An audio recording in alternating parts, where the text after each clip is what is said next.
तर आज मी करटुल्याची सुकी भाजी बनवत आहे।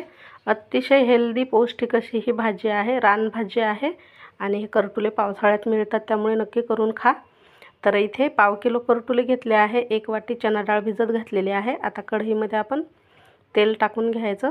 यामध्ये चिरलेलं लसूण टाकायचं आहे, छान असा बारीक चिरून टाकायचा आणि मस्त अशी फोडणी द्यायची याला खमंग अशी। त्याचप्रमाणे करटुले देखील कापून घ्यायचे आहे, बारीक बारीक असे। आधी धुवून घ्यायचे, नंतर बारीक चिरून घ्यायचे। यामधलं बी वगैरे अजिबात काढायची गरज नाही। तर आता आपण करटुले देखील चिरून घेतले आहे। आता या कढईमध्ये जिरं टाकलं थोडंसं आणि लसूण टाकला आहे बारीक चिरलेला। लसूण थोडासा परतला की कोथिंबीर टाकायचा, हळद पावडर, लाल तिखट आपल्या आवडीप्रमाणे कमी जास्त टाकू शकतो आणि छान हे करटुले टाकून मिक्स करून घ्यायचं। वरून भिजवलेली चना डाळ टाकायची आणि एकदा मिक्स करायचं।